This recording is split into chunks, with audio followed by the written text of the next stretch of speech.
Meus irmãos, vamos abrir a palavra de Deus no livro do profeta Isaías, capítulo 44. Livro do profeta Isaías, capítulo 44. Nós leremos dos versos 21 a 28. Assim diz a palavra do Senhor. Lembra-te destas coisas, ó Jacó, ó Israel, porquanto és meu servo. Eu te formei, tu és meu servo, ó Israel. Não me esquecerei de ti. Desfaço as tuas transgressões como a névoa e os teus pecados como a nuvem. Torna-te para mim, porque eu te remi. Regozijai-vos, ó céus, porque o Senhor fez isto. Exultai vós, ó profundezas da terra. Retumbai com júbilo, vós montes, vós bosques e todas as suas árvores, porque o Senhor remiu a Jacó e se glorificou em Israel. Assim diz o Senhor, que te redime, o mesmo que te formou desde o ventre materno. Eu sou o Senhor, que faço todas as coisas, que sozinho estendi os céus e sozinho espraiei a terra, que desfaço os sinais dos profetizadores de mentiras e enlouqueço os adivinhos, que faço tornar atrás os sábios, cujo saber converto em loucuras, que confirmo a palavra do meu servo e cumpro o conselho dos meus mensageiros, que digo de Jerusalém, ela será habitada, e das cidades de Judá, elas serão edificadas, e quanto às suas ruínas, eu as levantarei, que digo às profundezas das águas, seca-te, e eu secarei os teus rios, e que digo de Ciro, ele é o meu pastor, e cumprirá tudo o que me apraz, que digo também de Jerusalém, será edificada, e do templo será fundado. Vamos orar. Pai Santo, nós te louvamos, porque Tu és o Deus que escreve todas as linhas da história. Tu és o Deus que levanta homens para anunciar a Tua palavra, com tanta antecedência, e todas as Tuas palavras não caem por terra, o Senhor cumpre cada uma delas. Nós te louvamos pela Tua providência no decorrer da história, porque o Senhor executa todos os Teus decretos com fidelidade, Pai. Nós te louvamos porque isso nos dá a segurança de que o Senhor cumprirá toda a Tua palavra, até que se consumem todas as coisas, todo o Teu plano redentivo sobre a nossa vida e sobre o universo, Pai. Louvado seja o Teu nome. Alimenta-nos com a Tua palavra, Pai. Nós dependemos do Senhor. Age com Teu Santo Espírito, aclarando a nossa mente, aplicando a Tua palavra no nosso coração.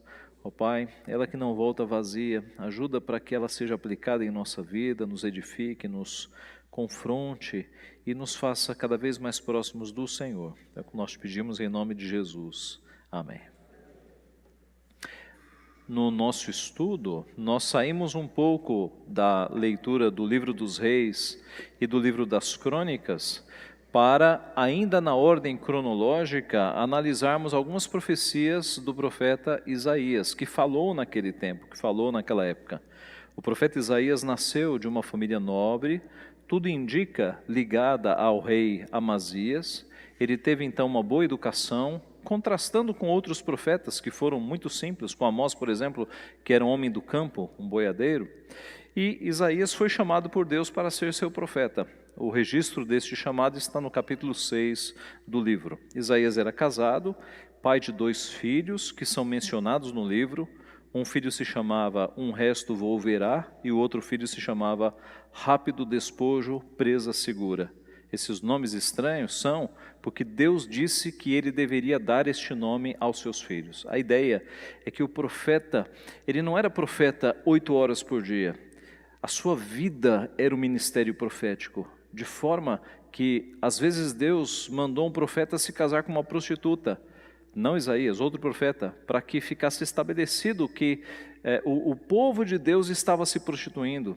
No caso de Isaías, Deus mandou que ele desse esses 2 nomes aos seus filhos para que a profecia se cumprisse, para que o nome dos filhos apontasse para o destino do próprio Israel. O fato é que o profeta era um indivíduo diferente, era um indivíduo cuja profecia atingia não apenas a sua fala, mas o seu modo de vida, todos os seus atos e tudo aquilo que ele fazia diante do Senhor. De acordo com os registros históricos, Isaías morreu martirizado, tudo indica cerrado ao meio. Quando nós lemos lá em Hebreus 11, 37, que alguns morreram cerrados ao meio, há como que uma unanimidade em dizer que Isaías morreu desta forma. Isaías exerce o seu ministério num período de mais ou menos 40 anos, que vão de 740 a.C. até 701 a.C. Mas o interessante, meus irmãos, é que boa parte das profecias de Isaías foram dadas cerca de 100 anos antes do seu cumprimento. Os liberais, os teólogos liberais que não acreditam no milagre, até têm dificuldades com esse tipo de coisa. No texto que nós temos aqui, nós temos a menção a Ciro, dado o nome de Ciro muito antes do seu nascimento. Há a profecia de que o homem que libertaria Israel, o povo de Deus, do seu cativeiro, era chamado Ciro. Nós temos aqui, nesse texto específico, cerca de 100 anos antes de Ciro assumir o reinado da Pérsia, Isaías anunciando que ele seria o escolhido por Deus para reconduzir o seu povo de volta à terra. Falando um pouquinho sobre o livro de Isaías, ele é dividido em duas partes. A primeira, que vai do capítulo 1 ao 35, mostra o julgamento de Deus sobre Israel através da Assíria. E a segunda parte, de 36 até 66, o retorno dos remanescentes do exílio da Babilônia e a sua libertação final num futuro. O texto que nós acabamos de ler está na segunda parte e trata-se de uma profecia de restauração do povo de Deus.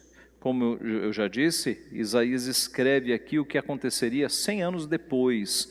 É um escrito puramente profético. O texto que nós lemos pode ser dividido em 5 pontos, que nós chamaremos de palavras, que foram palavras de consolo ao povo que estava escravizado, estava sob o domínio da Babilônia, estava sofrendo, e Deus levanta Isaías para dar uma palavra de esperança, uma palavra de restauração no futuro, para que o povo tivesse esperança na libertação. E são 5 palavras que nós podemos dividir este texto. A primeira delas, podemos chamar de uma palavra de perdão, verso 21 e 22. Lembra-te destas coisas, ó Jacó, ó Israel, porquanto és meu servo. Eu te formei, tu és meu servo, ó Israel, não me esquecerei de ti. Desfaço as tuas transgressões como a névoa e os teus pecados como a nuvem. Torna-te para mim, porque eu te remi. O texto começa com lembra-te. Lembra-te destas coisas. Que coisas? Aquilo que ele acabou de falar. As palavras anteriores de Isaías, se você der uma olhada na tua Bíblia, dizem respeito à loucura da idolatria.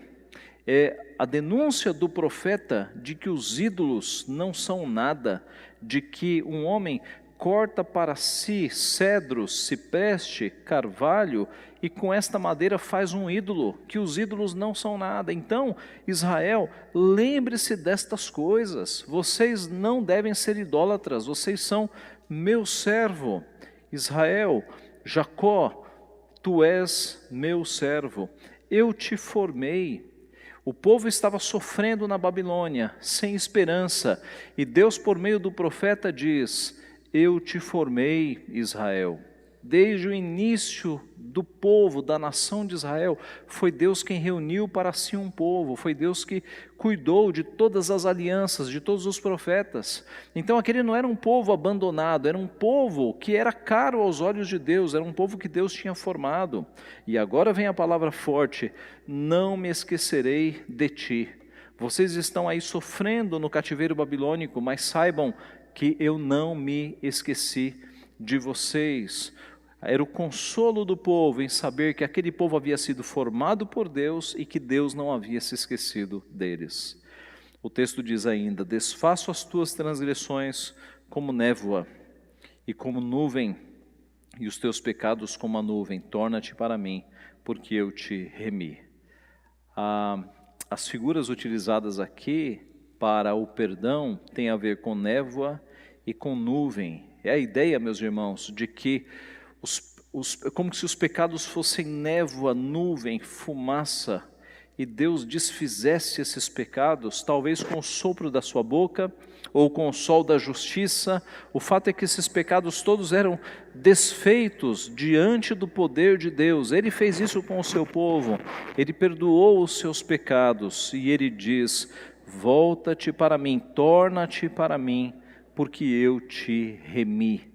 A palavra remi, ela é a palavra de redenção, e redenção na Bíblia tem um significado muito técnico de comprar alguém por preço, e foi isso que Deus fez com o seu povo. Ele comprou o seu povo por preço. Qual foi o preço? Não foi ouro nem prata, mas foi o precioso sangue de Cristo. O sangue de Cristo, o Cordeiro crucificado antes da fundação do mundo, foi o preço que Deus pagou para remir, para comprar o seu povo, mesmo no Antigo Testamento. O sangue de animais do Antigo Testamento apontava para o alto preço pago por Deus para remir, para comprar o seu povo. A primeira palavra, então, meus irmãos, é uma palavra de perdão. Vocês são meu povo, eu formei vocês, eu perdoo os pecados de vocês. Vocês podem se consolar com estas palavras. A segunda palavra que nós encontramos no texto é de exaltação e glorificação. Veja o verso 23. Regozijai-vos, ó céus, porque o Senhor fez isto. Exultai vós, ó profundezas da terra. Retumbai com júbilo, vós montes, vós bosques e todas as suas árvores, porque o Senhor remiu a Jacó e se glorificou em Israel. Esta profecia de que Israel seria liberto é tão certa que o profeta antevê a criação inteira se alegrando e regozijando-se com tamanha libertação. O texto fala: regozijai-vos, ó céus, exultai profundezas da terra. É uma figura poética para dizer que desde o mais alto até o mais baixo de toda a criação, a alegria em observar a grande salvação que Deus efetuou para com o seu povo. Retumbai com júbilo, montes, bosques e árvores. Toda a criação, é a figura de toda a criação fazendo festa e se alegrando, porque Deus finalmente vai redimir, vai salvar o seu povo que está no cativeiro. O texto fala que ele remiu a Jacó e se glorificou em Israel. É o Deus da salvação e que fará o caminho de Israel glorioso novamente. Este povo que agora está escravizado, sofrendo, sem esperanças, ele será restaurado, ele será tornado glorioso novamente pelo nome de Deus. Então a segunda palavra de consolo e de esperança tem a ver com exaltação e com glorificação. A terceira palavra é uma palavra de confirmação das promessas. Confirmação das promessas, versos 24 a 26. Veja o 24. Assim diz o Senhor que te redime, o mesmo que te formou desde o ventre materno. Eu sou o Senhor que faço todas as coisas, que sozinho estendi os céus e sozinho espraiei a terra, que desfaço os sinais dos profetizadores de mentiras e enlouqueço os adivinhos, que faço tornar atrás os sábios, cujo saber converto em loucuras, que confirmo a palavra do meu servo e cumpro o conselho dos meus mensageiros. É o Deus que, como diz aqui o texto, ele desfaz os sinais dos profetizadores, ele enlouquece os adivinhos, ele faz os sábios tornarem atrás e converte o saber destes sábios em loucuras. A figura é dos sábios e dos adivinhadores ficando malucos e confusos porque algo está acontecendo que eles não haviam profetizado. Essa é a figura. Porque essa salvação que Deus efetuaria em Israel, tirando do domínio da Babilônia, fazendo com que Ciro se levantasse, um persa, para destruir a Babilônia, foi contra todas as expectativas. Os sábios, os prognosticadores, os agoureiros, os adivinhos da Babilônia nunca imaginariam que Babilônia cairia, que Babilônia seria derrotada. Então este Deus é o Deus que faz com que desfaz os sinais dos profetizadores, que enlouquece os adivinhos, que faz tornar atrás os sábios e converte o saber em loucuras. Ele desfaz os sinais dos profetizadores, dos agoureiros da Babilônia, aqueles homens que ficavam abrindo animais e de acordo com a formação das entranhas dos animais faziam profecias. Ou então eles olhavam para as nuvens e de acordo com a formação das nuvens eles faziam os seus agouros, as suas predições. Eis que Deus vai deixar todos esses em extrema confusão. Ele vai fazer com que estes sinais todos sejam embaralhados. É aquele que enlouquece os adivinhos. Mas, por outro lado, veja o versículo seguinte, o verso 26.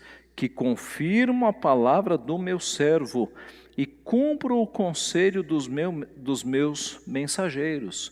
Se por um lado ele vai confundir todos os prognosticadores e adivinhos da Babilônia, ele vai confirmar a palavra do seu profeta, vai confirmar a mensagem de todos aqueles que falaram no seu nome. Então, meus irmãos, a terceira palavra é uma palavra de confirmação das promessas. Tudo aquilo que foi escrito, nada vai cair por terra. Eis que ele torna em loucura os conselhos dos babilônicos, mas ele confirma a palavra dos seus profetas. O povo de Deus poderia de fato se assegurar, poderia se firmar que a palavra de Deus se cumpriria no tempo próprio. A quarta palavra é uma palavra de restauração. No verso 26 ainda é dito: que digo de Jerusalém, ela será habitada, e das cidades de Judá, elas serão edificadas. E quanto às suas ruínas, eu as levantarei.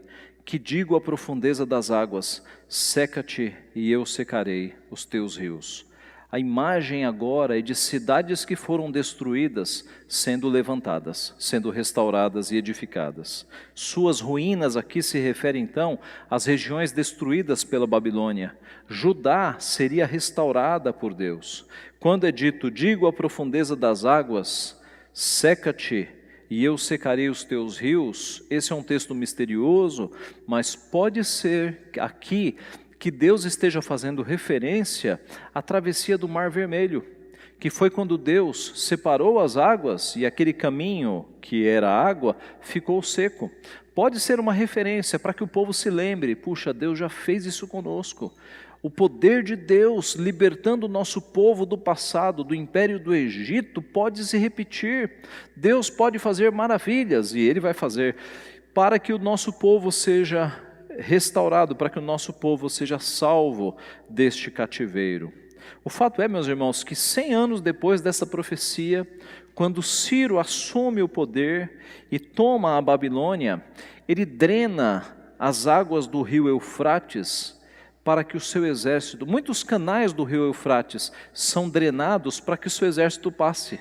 Então, há uma ligação aqui com profecia e acontecimento, em que Deus dá essa palavra: eis que eu digo às profundezas, seca-te, e eu seco os rios, e Ciro vindo no futuro, por ordem de Deus, e secando canais do rio Eufrates, para que o exército passe. Note como as profecias de Deus se cumprem até nos detalhes, meus irmãos. A lição é para o povo que estava no cativeiro, que quaisquer que fossem as obstruções e os impedimentos para a redenção de Israel, Deus poderia removê-los com apenas uma palavra. Deus diz, seca-te, e as águas se secam. Ou de uma forma imediata, como fez lá na travessia do Mar Vermelho, ou usando o seu servo, usando Ciro, para que isto aconteça. Esta é a quarta palavra, uma palavra de restauração. E a quinta e última palavra é uma palavra de anúncio do Salvador, aquele que seria usado por Deus para tirar o povo do cativeiro. Verso 28. Que digo de Ciro, ele é o meu pastor, e cumprirá tudo o que me apraz. Que digo também de Jerusalém, será edificada, e do templo será fundado. Aqui o nome daquele que vai libertar o povo de Deus é anunciado muitos anos antes do seu nascimento. Deus diz, ele é o meu pastor. Aqui pastor é uma figura, é uma palavra muito utilizada para os reis de Israel. Os reis de Israel são chamados pastores, numa analogia de que o rei é aquele que conduz as ovelhas. E Ciro, que não era crente, que não era do povo de Deus, que era um homem gentil, era um homem que não tinha nenhuma ligação com Deus verdadeiro, ele vai ter o seu coração inclinado para fazer tudo aquilo que Deus colocou no seu coração. Meus irmãos, o nosso Deus é soberano não apenas sobre o seu povo, mas Ele é soberano sobre todos os povos. Ele inclina o coração dos reis, quaisquer que forem, e Ele fez assim com Ciro. Ele usou um gentil, um não-judeu, para trazer libertação àqueles que eram do povo de Deus. Ciro viria 100 anos depois e faria tudo o que Deus havia escrito no seu decreto. Então, o povo de Deus poderia se alegrar, porque a sua salvação viria, e Deus estava aqui profetizando todos os detalhes, para que o coração do povo se enchesse de esperança e de certeza de que eles não acabariam, de que eles seriam libertos de fato. Qual é a conclusão deste texto, meus irmãos? Este é o nosso Deus. Há um povo que estava escravizado, sofrendo. Por meio do seu profeta Isaías, Deus trouxe estas 5 palavras: uma palavra de perdão, uma palavra de exaltação e glorificação, uma palavra de confirmação das promessas, uma palavra de restauração e uma palavra de anúncio do Salvador. O povo pôde encher o seu coração de esperança ao ouvir estas palavras. Eis que tudo se cumpriu, eis que Ciro veio, libertou o povo de Deus, mas eis que estas palavras, elas não têm o seu fim na figura de Ciro e na libertação do cativeiro babilônico. Nós podemos aplicar estas palavras ao povo da nova aliança, porque Cristo cumpre todas essas palavras. A palavra de perdão é cumprida exatamente em Cristo. Embora no Antigo Testamento o perdão viesse tipificado por meio do sangue de animais, isto apontava para uma salvação muito maior, apontava para um Cordeiro perfeito que tiraria o pecado do mundo, apontava para Jesus Cristo. A palavra de perdão se cumpre finalmente em Cristo Jesus, que na cruz do Calvário levou todos os nossos pecados sobre si, e ali acabou com todas as nossas enfermidades espirituais. E depois da morte de Cristo, mais nenhuma gota de sangue foi necessária para que nós tivéssemos o perdão. Então a palavra de perdão tem o seu cumprimento final em Jesus Cristo, na cruz do Calvário. Pelas suas pisaduras nós fomos sarados. Mais um pouquinho no livro, o próprio Isaías vai profetizar o servo sofredor, apontando para Cristo Jesus, sobre o qual todos os nossos pecados foram lançados, e Ele os pagou na cruz do Calvário. A palavra de exaltação e glorificação também tem o seu cumprimento final em Cristo Jesus, no seu retorno, quando o seu povo será glorificado. Nós estamos na fase da humilhação, mas eis que quando Jesus Cristo voltar, nós seremos glorificados. E em Cristo nós temos o cumprimento final da exaltação e da glorificação do nome de Deus, e também, por consequência, da exaltação e da glorificação do seu povo. Porque libertos do pecado e libertos de todo o sofrimento, com todas as nossas lágrimas enxugadas nas figuras do Apocalipse, nós teremos passado do estado de humilhação no qual estamos agora, para o estado de exaltação, para a glorificação, a igreja triunfante nos céus, no novo céus e na nova terra. Então esta palavra de exaltação e glorificação também tem o seu cumprimento final em Cristo Jesus. A palavra de confirmação das promessas também encontra o seu cumprimento final em Cristo Jesus.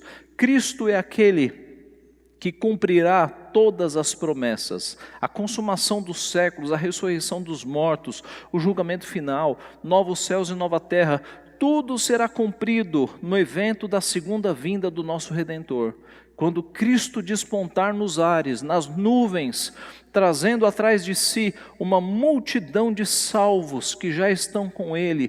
Todas as coisas serão cumpridas e o plano de Deus terá a sua consumação. O plano terá o seu cumprimento total. A salvação plena que nós aguardamos se cumprirá em Cristo Jesus. Cristo é a concretização de todas as promessas de Deus. Desde as promessas feitas a Abraão, de que em ti seriam benditas todas as nações na terra, passando pelas promessas de todos os profetas, tudo aponta para Cristo. Toda a revelação bíblica encontra em Cristo o seu centro. Ele é a concretização de todas as promessas de Deus. Ele então cumpre finalmente a palavra da confirmação das promessas. A palavra da restauração também encontra em Cristo o seu cumprimento final.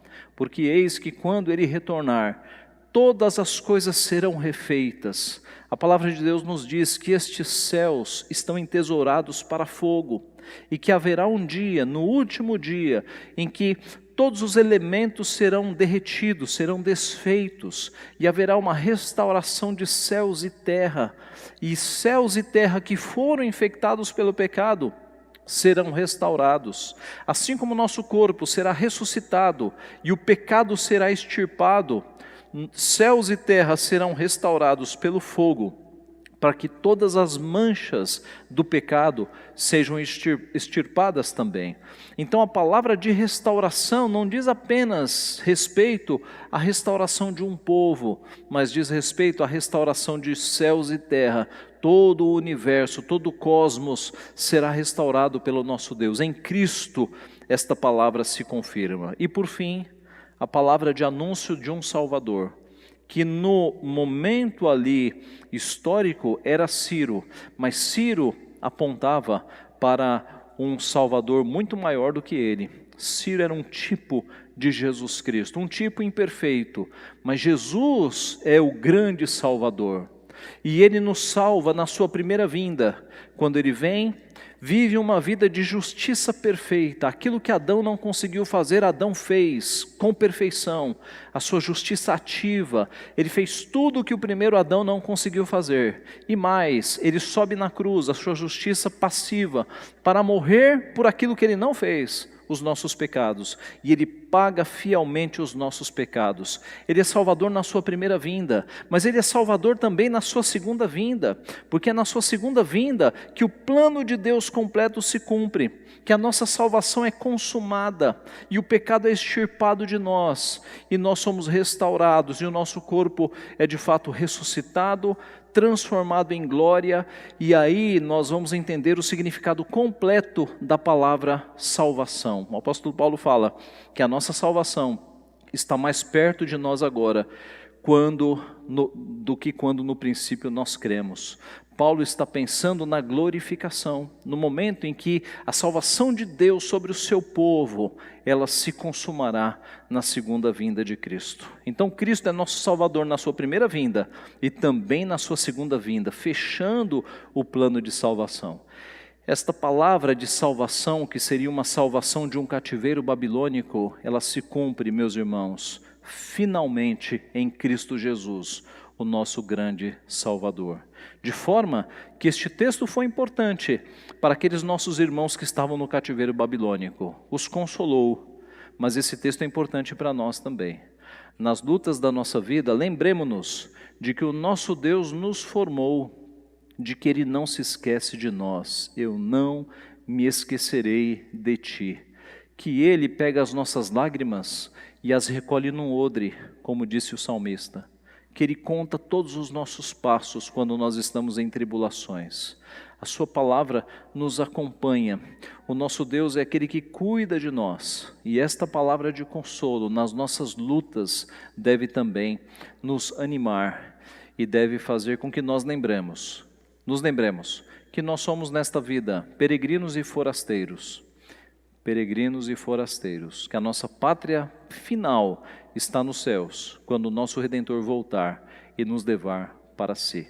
Que nas lutas da nossa vida, que não são poucas, nós sempre nos lembremos que nosso Deus não se esquece de nós e que Ele nos dá estas palavras de esperança, de consolação e de que um dia Ele retornará, Ele voltará para nos buscar. Que Deus assim nos abençoe. Amém.